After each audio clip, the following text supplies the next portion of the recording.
అంత నమస్కారం, welcome back to general points YouTube channel. ఈ రోజు మన జనరల్ పాయింట్స్ యూట్యూబ్ ఛానల్లో ఈ షార్ట్స్ ద్వారా అయితే జనరల్ సైన్స్ సంబంధించి అయితే ఇంపార్టెంట్ ప్రీవియస్ ఎగ్జామ్స్లోని బిట్స్ అయితే రివైజ్ చేద్దామండి. సో ఫస్ట్ బిట్ వచ్చేసి హైగెన్స్ తరంగ సిద్ధాంతం ఏ విద్యుత్ అయస్కాంత ధర్మాలను వివరించలేకపోయింది అన్నారండి. సో ఆన్సర్ వచ్చేసి కృష్ణ వస్తు వికిరణం అలాగే కాంతి విద్యుత్ ఫలితం, ఈ రెండు ధర్మాలను అయితే ఎక్స్ప్లెయిన్ చేయలేకపోయిందండి హైగెన్స్ తరంగ సిద్ధాంతం.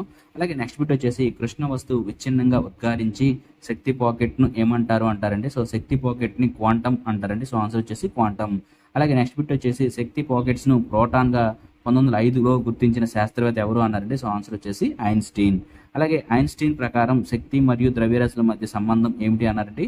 సో దీన్ని ఐన్స్టీన్ శక్తి తుల్యతా నియమం అంటారండి. సో ఆన్సర్ వచ్చేసి E=mc². అలాగే నెక్స్ట్ బిట్ వచ్చేసి నీల్స్ బోర్ పరమాణు సిద్ధాంతం ఏ సిద్ధాంతం ఆధారంగా ప్రతిపాదించబడింది అన్నారండి. సో ఆన్సర్ వచ్చేసి మాక్స్ ప్లాంక్ సిద్ధాంతం. సో ఇవంటి మీకు ఈ వీడియో నచ్చినట్లయితే లైక్ చేయండి, షేర్ చేయండి. ఇంకా ఎవరైనా మన ఛానల్ సబ్స్క్రైబ్ చేసుకోవద్దు, వెంటనే సబ్స్క్రైబ్ చేసుకోండి. జై హింద్.